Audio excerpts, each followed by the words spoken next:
Hockey Podcast.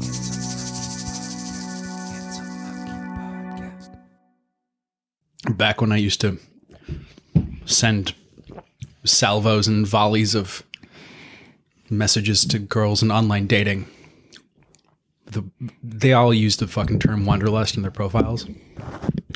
And so I would just say, like, oh, are you feeling more wandery or more lusty today?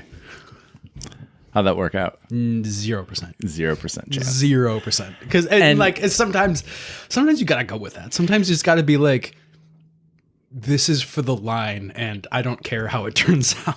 The thing about that though is if you got one, it probably she's is great. probably a super keeper. Like if she was like more lusty, if she was like more wandery today, but tomorrow maybe more lusty, you're like, marry me. Yeah, exactly. Winner, chicken dinner.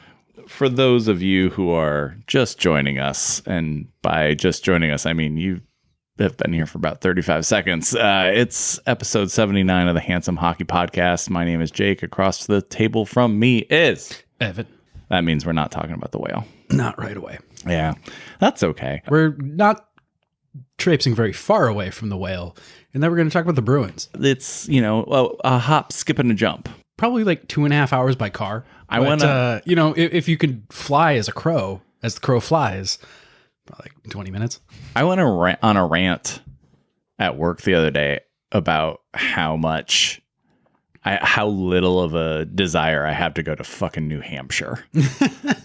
That's my Northeast comment for the day. Yeah, and I think that zero fucking desire to go to New Hampshire. I think that many people in the Northeast would share that. Vermont, yes. Maine, yes. Connecticut, sure. I have friends there. Massachusetts, been there already. I think that many people in New Hampshire would share that sentiment. Like, oh, I have to wake up in New Hampshire again. If we have any listeners in New Hampshire, write in Handsome Hockey Podcast or handsomehockeypod@gmail.com.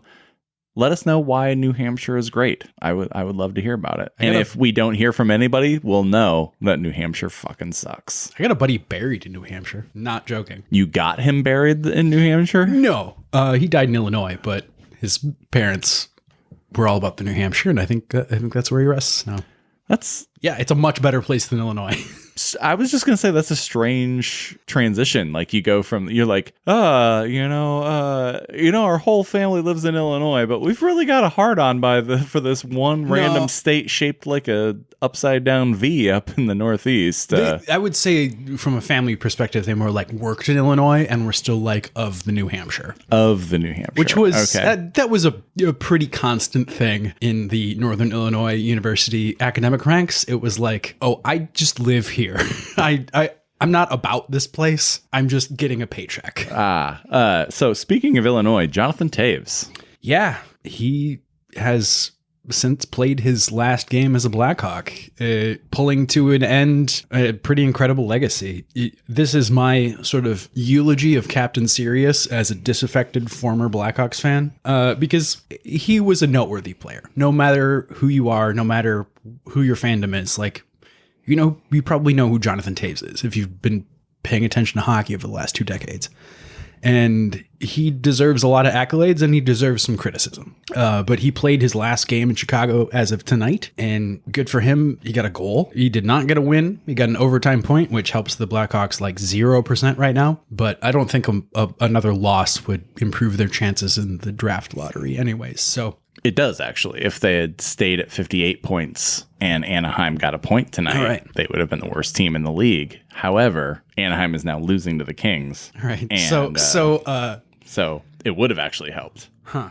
His legacy is scoring a goal that prevented Connor his Bedard. beloved team from having the best odds at landing Connor Bedard. Yeah, like the opposite of the Lovie Smith Classic. I'm not sure if you're a NFL fan enough to know that whole thing, but no. Lovie Smith, ex-Chicago Bears coach for many years, as the coach of the Texans, won his last game as a giant fuck you as his team is trying to tank and gifted the Bears the first overall pick, which they have then since traded. But yeah, for a king's ransom. a veritable king's ransom for sure. And it's safe to say that if anyone gets the number 1 pick this year, it ain't getting traded. You drafting Connor. And it ain't going to be Chicago, and it ain't going to be Columbus. No, if the other pundits are to be believed, Barry dad genes will definitely keep Connor Bedard out of Chicago. As a result of he's going to Anaheim or Arizona. He's got to go to Anaheim. Like you can't sequester this young amazing talent in fucking Arizona. Like, put him in Anaheim. Just put him there.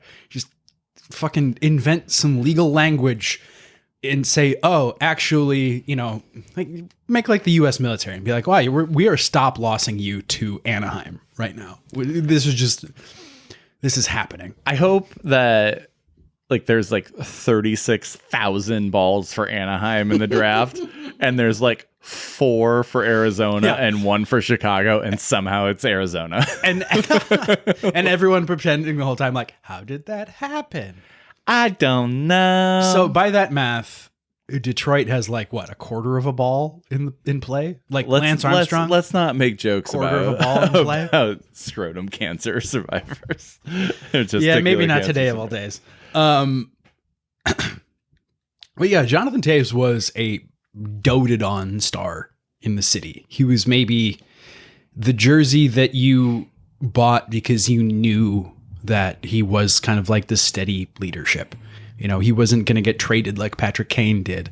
He was going to go down with the ship. And boy, has he gone down with the ship. He had maybe one of the worst years of his professional career this year.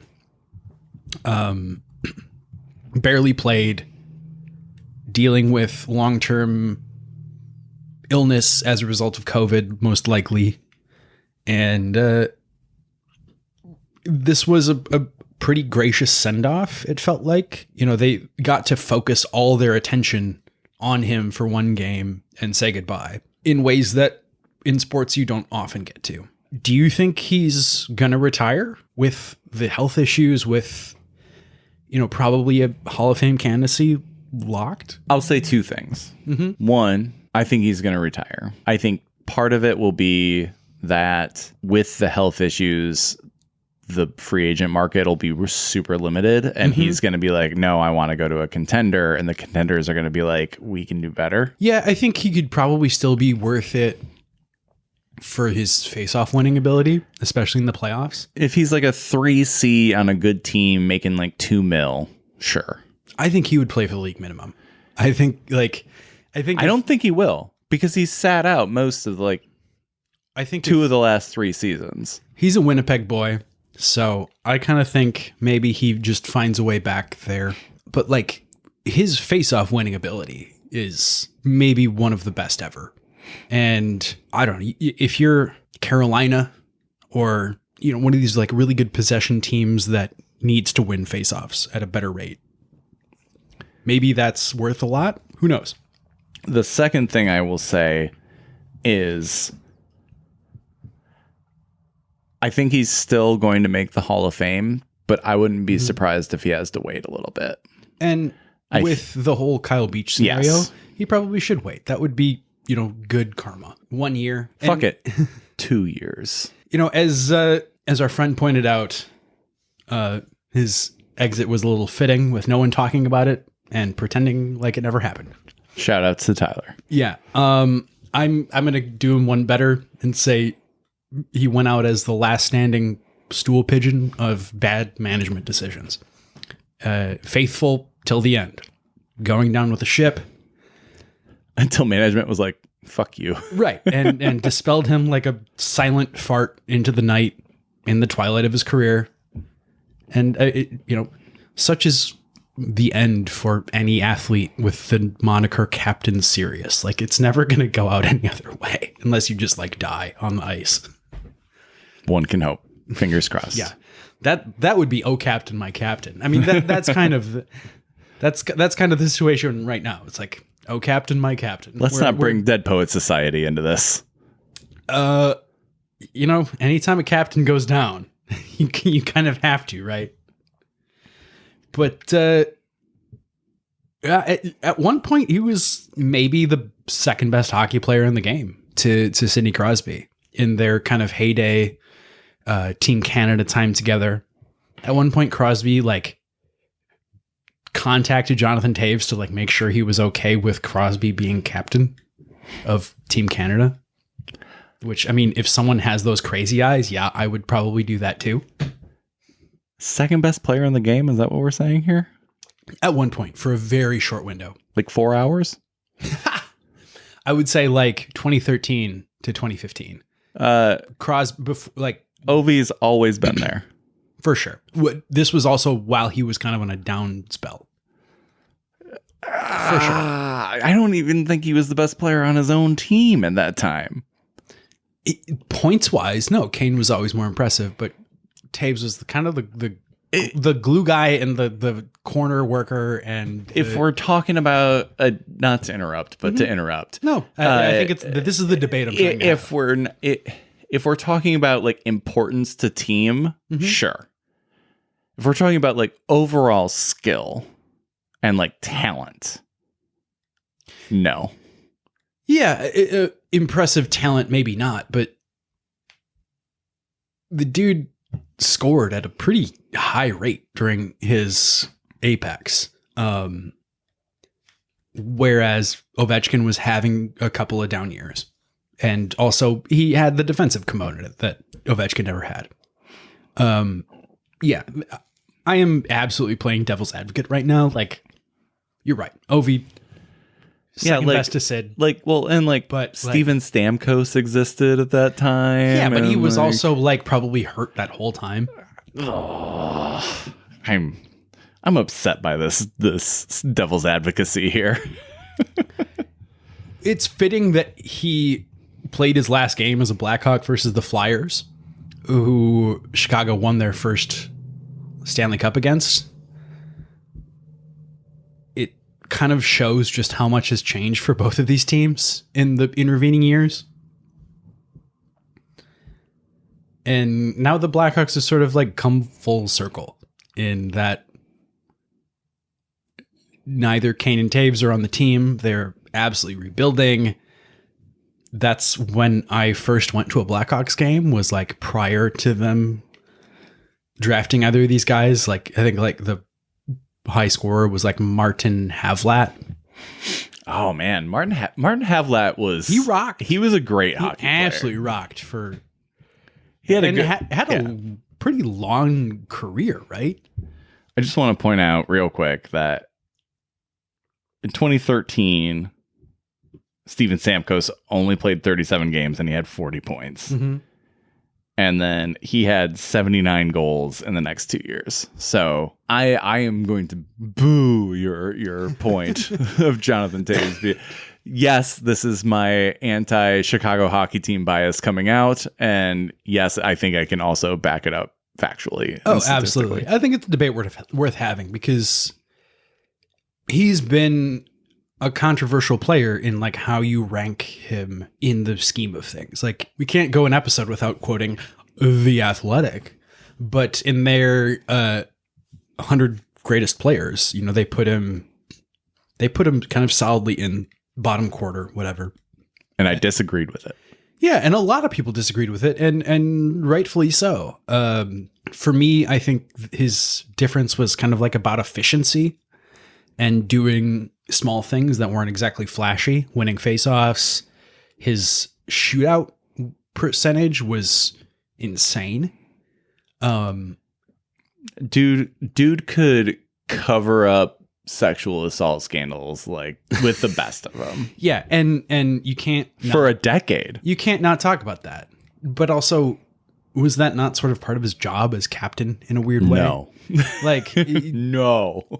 In the like corrupt, shitty boys club of hockey, yes, absolutely. His job as club captain, team captain, is to cover up sexual assault. But in the real world where like that shit matters, sure.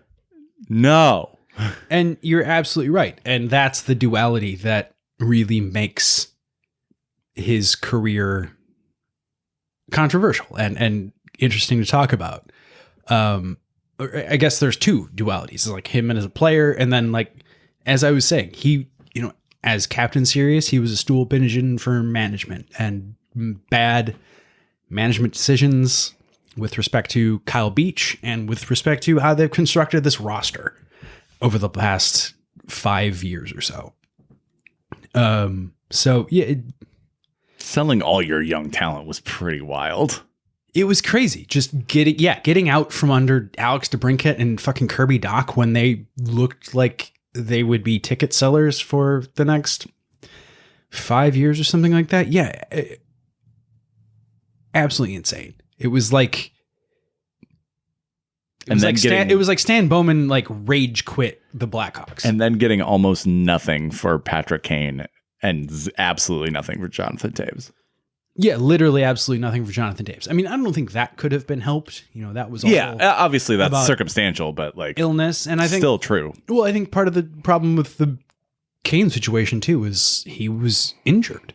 I mean, these are 30-something-year-olds. Like, obviously not that injured, because he's been real good with the Rangers, right? And I mean, that could become a first pick. That could become a first-round pick. You know, it seems like it's maybe trending that way. But yeah, 3 Stanley Cups, captain of the team, perhaps one of the best face-off winners of all time. We'll be talking about Jonathan Toews probably more in the hockey community as years go on and as he goes, you know, towards retirement if he doesn't retire now. So, yeah, hats off to a storied career with the Blackhawks and thumbs down to his carrying water for a bad management and coaching decision around Kyle Beach. Like, that's unfortunately forever going to stain his mark on the league. Like, that you can't not talk about Jonathan Toews without talking about Kyle Beach, I think. And that's unfortunate. I feel bad for Jonathan Toews in a way, I think. But he put himself in that situation. He did. He put himself in that situation, you know, not unlike someone for a failing bank, like tries to, you know, save face. Like, what was the Jim Carrey movie? Liar, Liar? No, Mr. and Mrs. Smith, where he's like propped up as like a marketing guy for a bank, like the day it's going under. It's not that extreme, but like definitely could say like Jonathan Toews didn't want to be a part of the whole Kyle Beach cover up. Like, he did not choose that. I think those decisions were made above him. And yeah, he went along with it. He could have probably taken a stronger position and, you know, defended the dude. But yeah, these are things that we can't, unfortunately, be flies on the wall to accurately adjudicate, unfortunately. Well, he probably gets a Christmas card from Brad Aldrich. Going from one of the worst teams in the league to the best regular season in the history of hockey. Bruins! The Boston Bruins. If there were a way to somehow make Bruins fans more insufferable, let's just pump their tires right now. It has fucking happened. They have the best record in NHL history ever. Ever. And like it's super impressive. Like, let's just call it what it is. They came out the gate doing things with the puck that like teams shouldn't do. There hasn't been a lull at all. No, even when for the Bruins didn't have Brad Marchand, even when they sat players to play depth in like going towards the playoffs, and like Charlie McAvoy missed a big chunk of the year.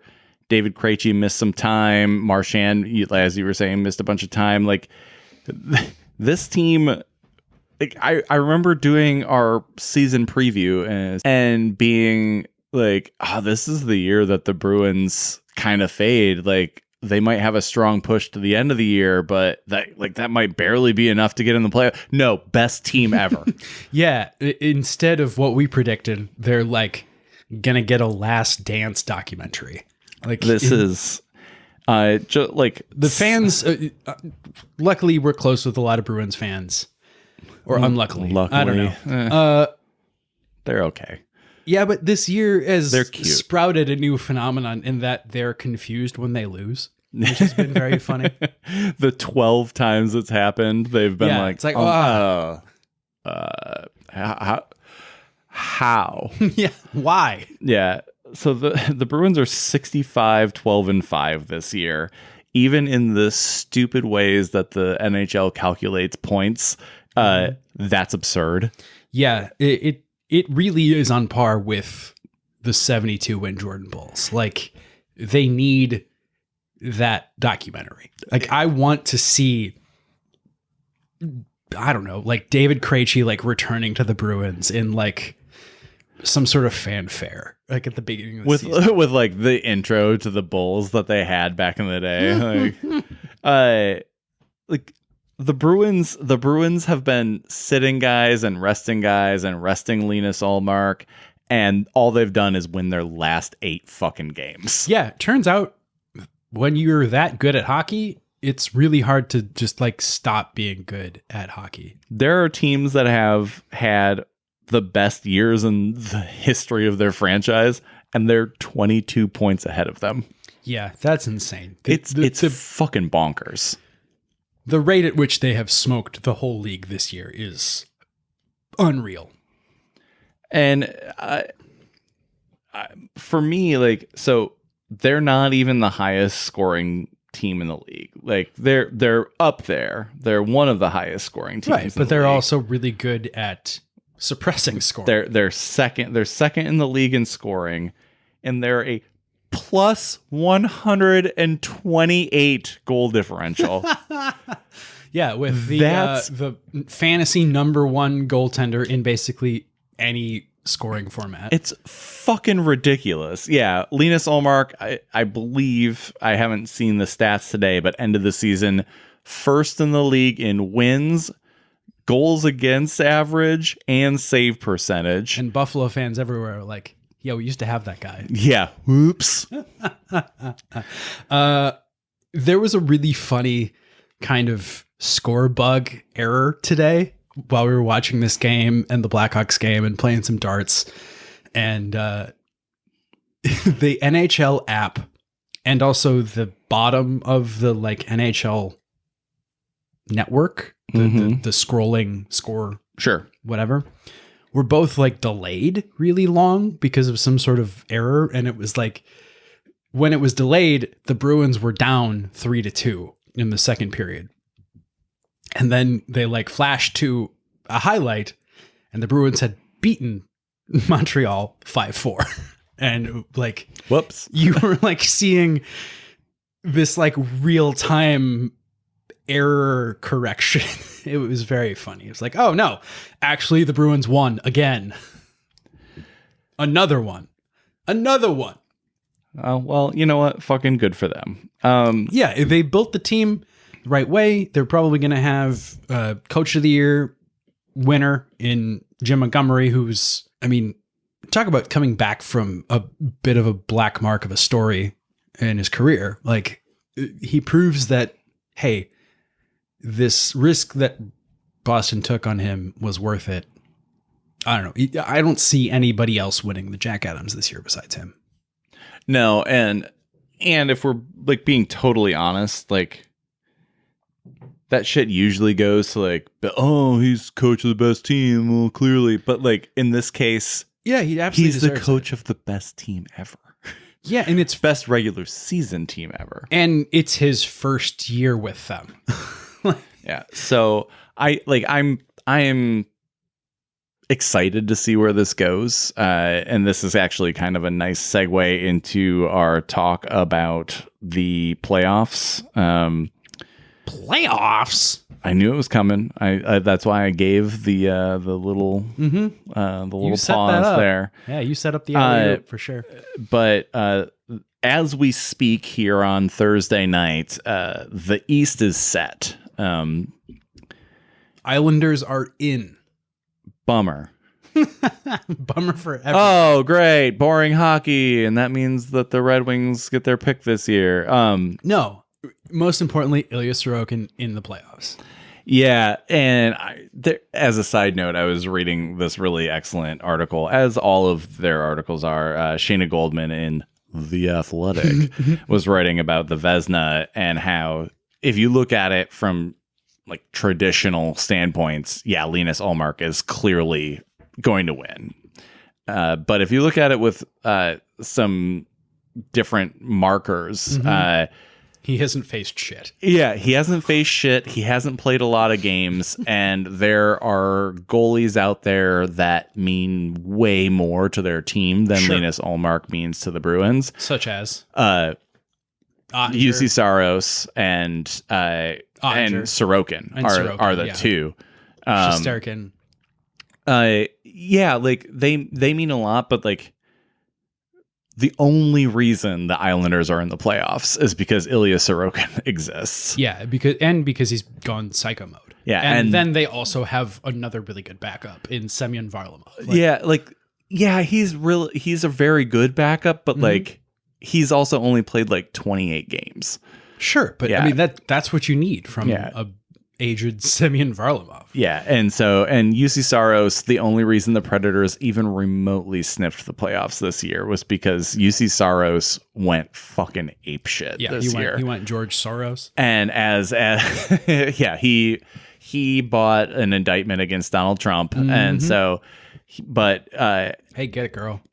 I love UC Saros, one, because he's my fantasy goalie, but two, because he's a short king, like he is a hyper aggressive goaltender who makes it work. And he's now passing that torch in a weird way off to Devin Levi. Well, Levi's got that back that ass up. He does. But he is also short king, and have to say is leaning into the Star Wars fandom with his TV timeout Qui-Gon Jinn meditations. Anyways, so the East is all set up. Honestly, the most important thing that you need to know about this is that Toronto and Tampa, that playoff series that has been set for like 4 months at this point, is going to happen. It's actually happening. Yeah. We'll see if Toronto can fix their bugaboo against a team that has made the last 3 Stanley Cup finals. Yeah, good luck to you. That is actually relatively healthy. The thing about that is, Vasilevsky has not looked like Andrei Vasilevsky that much this year. Yeah, he lost like 8 inches of height. Yeah, he's actually 5'2". It was like it was actually 3 guys in a goalie outfit. Just three raccoons in goalie gear. I support it. But so that I think is the first round series that I'm going to be paying the most attention to. I'm kind of rooting for Toronto. Like, can we put this fucking old ass joke to bed? Like, can they? Like, it doesn't. I don't wanna. It doesn't seem like this is the year. I know. It's just, I'm tired of the Schadenfreude. Like, I used to like root against Toronto, and now I'm just kind of like, God, can I stop hearing this shit? I root against all the Canadian teams, not because they're Canadian, but because I think it's really funny that the Stanley Cup hasn't been in Canada in like, yeah, for sure, 30 years. And so, I don't want Toronto to win the cup. Like, I will absolutely flip if they make it to the second round. I'm like, all right, now you fucking die. If they make it to the second round, they'll get Boston, and then right, exactly. And I mean that could be an it could be an epic series too, though, with a bajillion penalty minutes, no doubt. Yeah, half of which are Brad Marchand. I mean, you forget that Tyler Bertuzzi is on that team now. Yeah, I mean, if they're giving out penalty minutes for not being vaccinated, which they should, he's lucky he'll be able to cross the border this year for the playoffs. Also, really cool, the Seattle Kraken are making their first playoff appearance this year. They in what has turned out to be a relatively stacked Pacific. Yeah. Everyone talks heavily, shit about. Very heavy at the top. Like the bottom 4 teams are all shit. But like the top 4 teams are actually all really solid hockey teams. And so, absolutely. Seattle making the playoffs is awesome. They are, the West is not fully determined as of while we're speaking. But it hasn't been won yet. The West has not been won. Nor is it all quiet on the Western Front. and we are sitting here waiting for the evening reddening in the West. How many more book titles can we throw out here? I don't know. You're the English major. This is your job. But yeah, it's been awesome to see. Fievel goes west. It's been awesome to see the Kraken do. Like in some ways, their development has really, I don't know, paralleled, but also been in opposition to what Vegas did. I mean, obviously Vegas and the Kraken are going to be talked of together for a very long time. But it seems like the Kraken are going to be a little bit more sustainable in their success. They've got prospects coming up. They're not trading everyone that is like, loose change for whatever they can get for them at any time.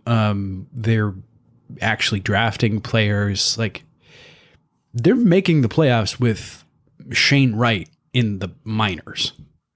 That's a good trajectory. Yeah, the West is going to be wild. We're going to get the Devils and the Rangers, which sounds like a lot of fun. Can't wait. The Rangers have been loaded for bear since the trade deadline. Yeah. And I believe they're the highest scoring team in the league since then. The Tunnel series. Not the Chunnel series, the Tunnel series. The Soprano series. We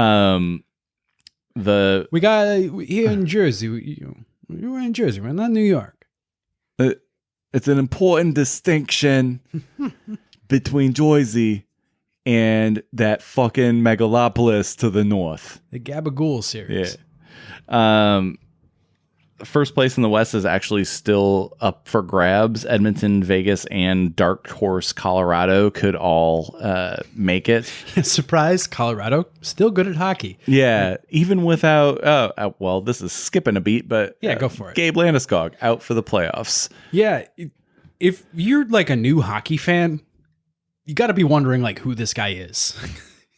They keep talking about him, but he's never played a fucking game. Right. It's like he's returning from injury like Goku, returning from death. Why is he the captain of the Avalanche? They've got Cal McCarr and Nathan McKinnon. Who is this fucking guy? Right. Turns out he's also good at hockey. Yeah. Just not currently playing it. He's not good at playing hockey this year.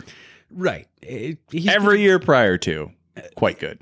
It's not like he's injury prone. He's just been dealing with a lot of injuries. Turns out when you play at the level that he has been for a very long time, you get pretty fucking injured. And when you win a Stanley Cup, then you need spa time and you need to heal all your injuries.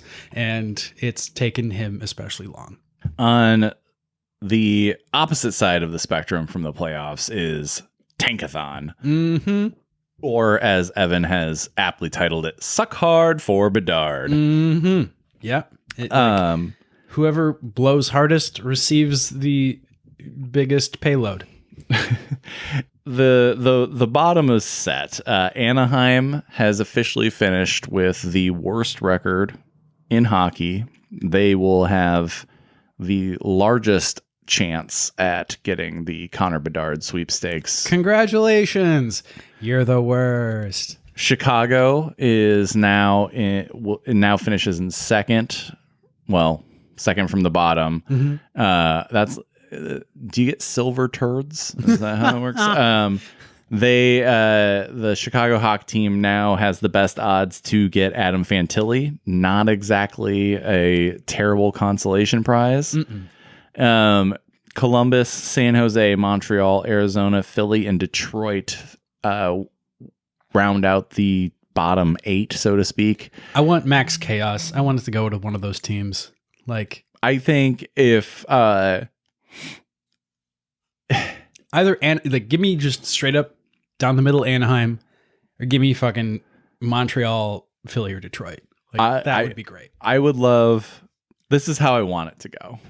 Well, no, how I want it to go is Detroit number 1. Right. But like him just to go to Detroit. I think max chaos would be Anaheim, Detroit, Arizona. Yeah. And then all of the moneyed franchises behind them. Yeah, and then Chicago can come in, Santa, whatever. But like Detroit getting Adam Fantilli would just be like, I'd have a boner for like 4 days. He just, but knowing Yzerman, he's like, no, we're gonna take this right shot defenseman who's ranked like 8th in the Kazakhstani Liga 2. Yeah, like if the Adam Wings, Fantilli wouldn't even have to like move locker rooms barely. yeah, if the Wings somehow, and he could be besties with Andrew Kopp and Dylan Larkin. He's not already.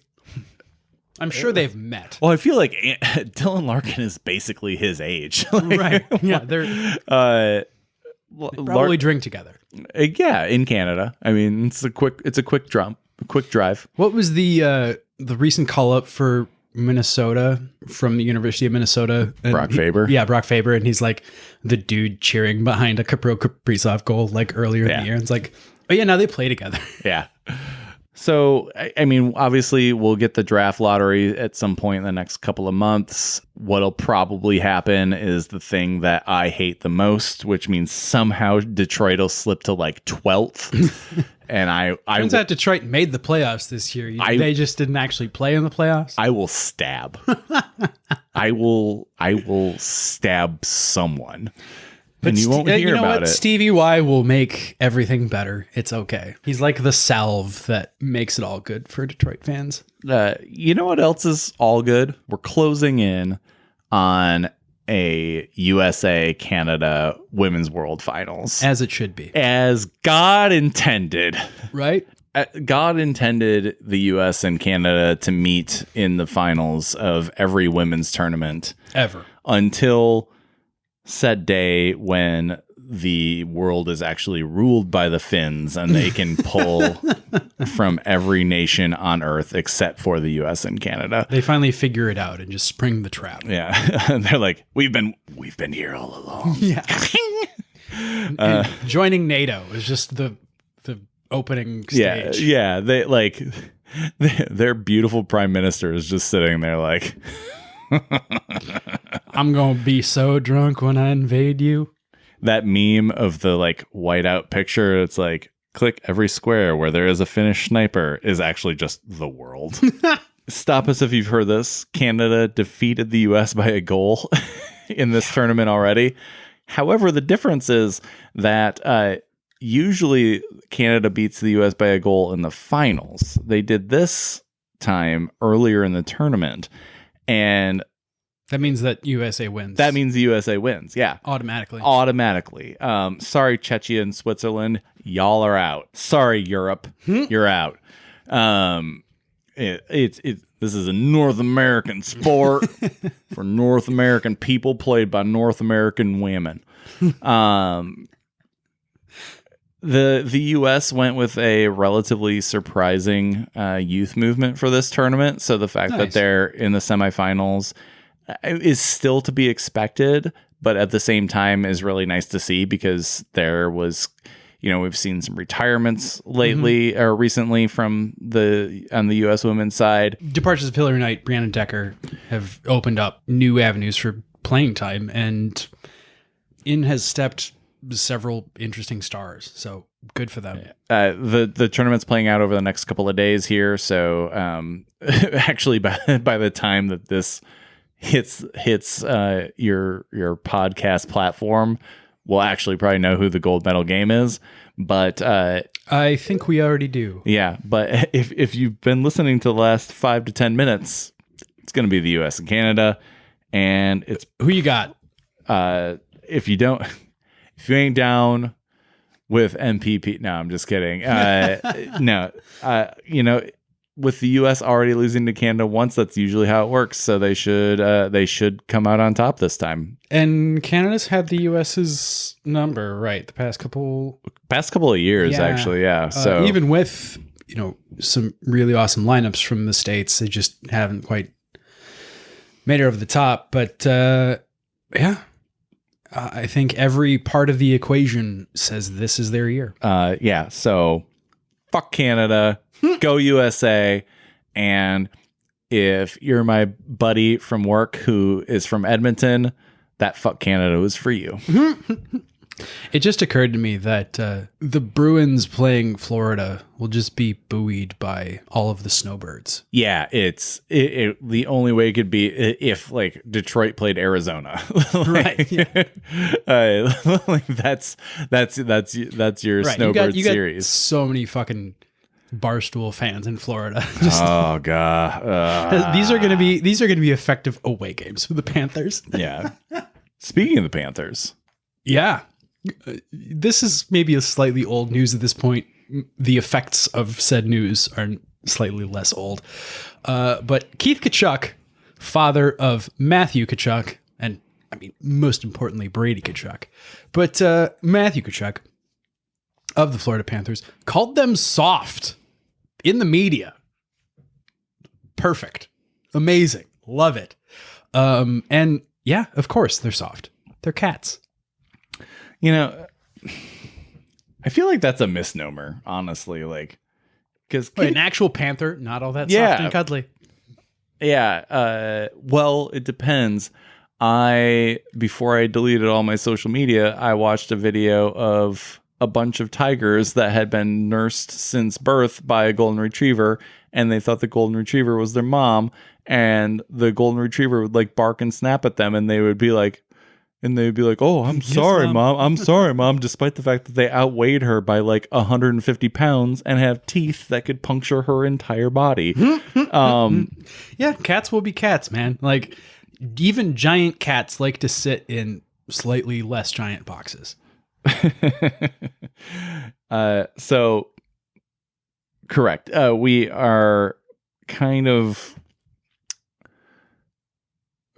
we're seeing a thing where so let's just say, call it like it is. Keith Tkachuk should just shut the fuck up. Let his kids be in the spotlight.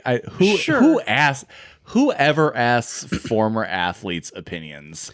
Well, they're a lot of old men get asked their opinions on current hockey, and like, I don't know if you heard about this. Like, Adam Oates had a kind of line about working with Trevor Zegras and stuff, and he was like, "Yeah, I'm trying to get him to be more skill and less Instagram skill."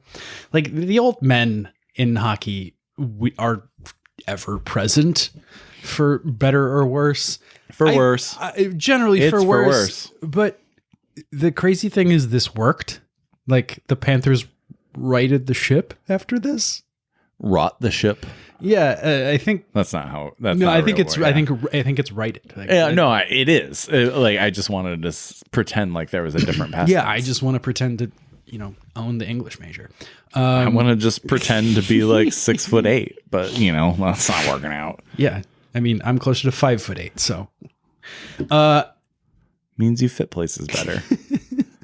Yeah, so If we ever needed to, we could fold you in a suitcase. Suitcase that fits a giant ass. Did this not work? Like, the Panthers Went on a figured it tear. out. Yeah, their coach had to throw an epic fit, and I think he got tossed from a game too, right? He's such a bad coach. Yeah, I think it is sort of Paul Maurice sucks. for sure. I think they are succeeding in spite of him, just like I learned pre-calculus in spite of my teacher. Wait, you learned pre-calculus? Yeah, but we had this like stupid teacher, Whoa. and we learned more correcting his mistakes trying to teach us than we did from him teaching us. I legitimately got through college algebra and didn't have to take another math class. It was great. Lucky guy. Yeah, well, I took 2 stats classes in... I never took stats. I took 2 stats. Stats isn't real math.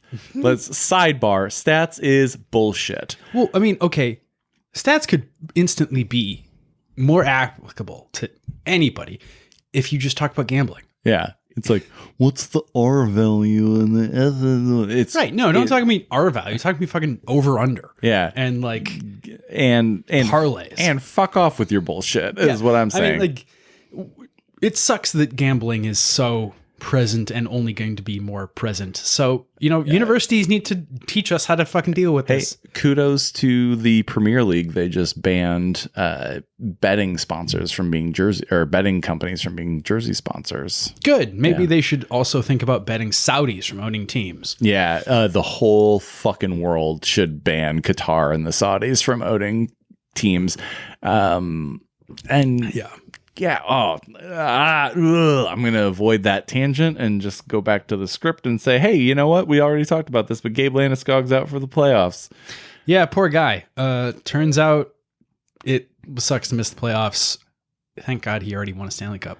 Turns out it also sucks when you toss a crippled person's wheelchair down the fucking stairs at an upstairs bar, because then you get dismissed from the team at Mercyhurst University. At Mercyhurst. May also be a hospital. It may also be a convent. Yeah. Carson Briere is no none. That's for sure. Because this is his second team he's been dismissed from. The first team he was dismissed from was like Arizona State. Do you know what you have to do to get dismissed from anything at Arizona State? Right. You don't even have to go to class, and they're like, just give us your money. It's fine. Yeah,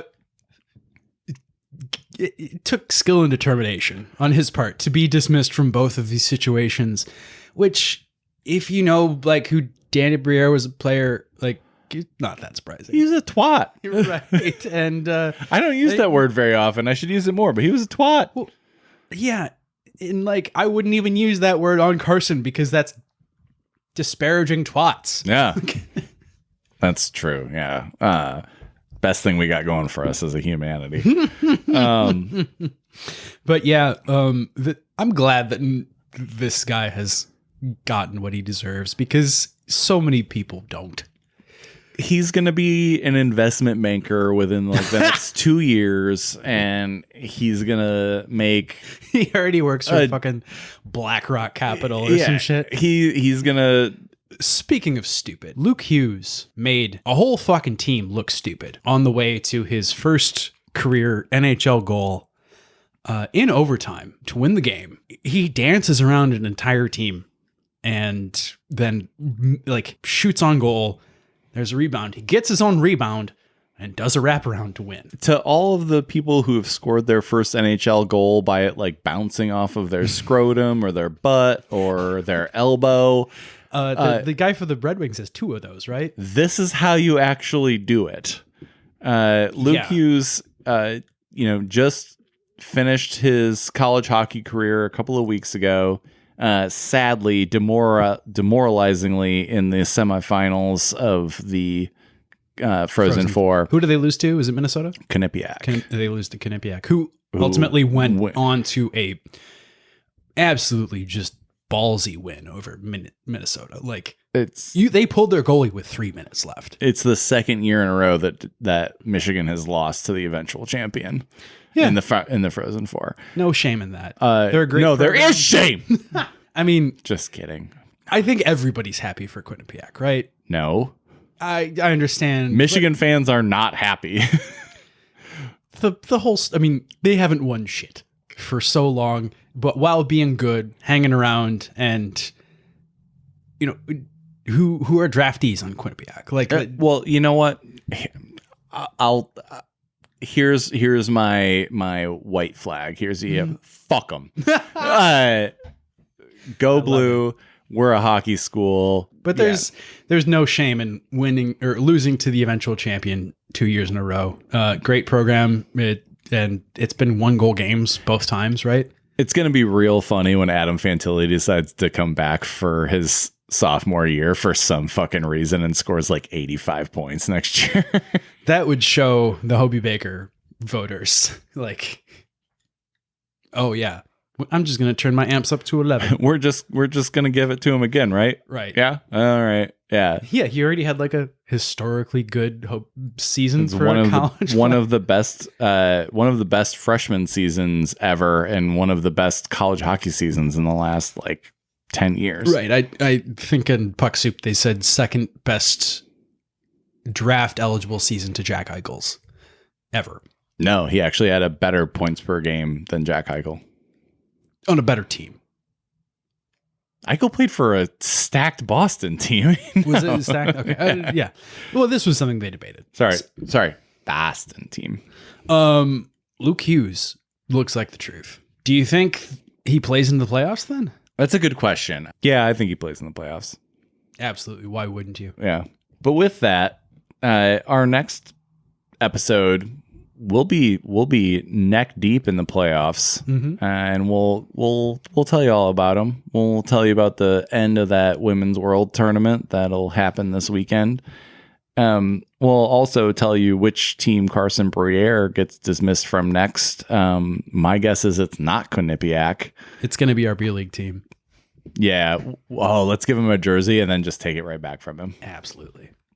And just be like, throw, and then be throw like, his jersey down some stairs. And then be like, wait, actually, you're really good if you want to play for our beer league team. That'd be fine.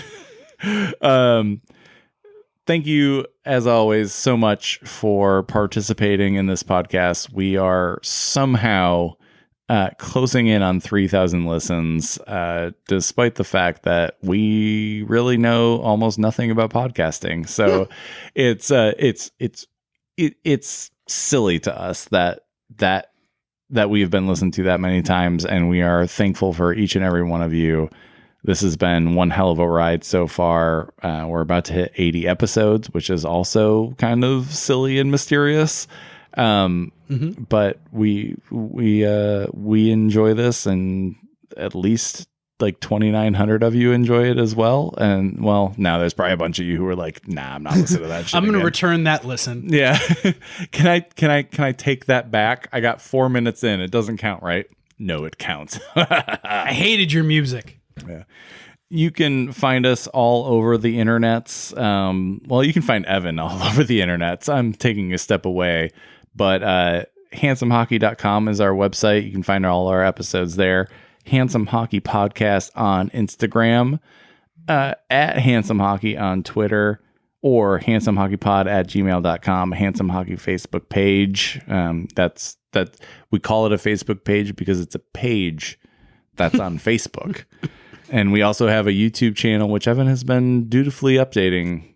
Yeah, it's somewhat. It might actually be current. It is current until we put this episode out in the next couple of days. So thank you so much for listening to us. We don't understand why, but we're very thankful for it because, like the Panthers, we're pretty soft.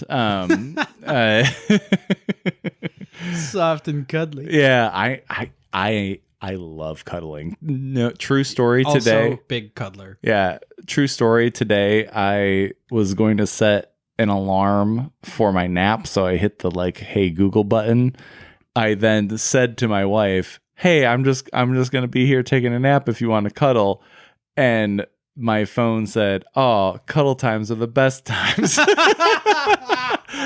I was like, I gotta play around with Google a little bit more. This is great.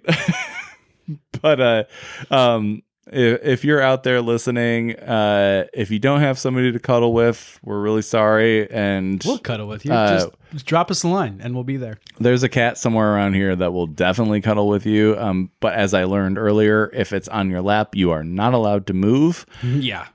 Even if it is to turn the lights on in a very dark house. There are rules. Yeah. And as always, stay handsome, everybody. Restez beau tout le monde.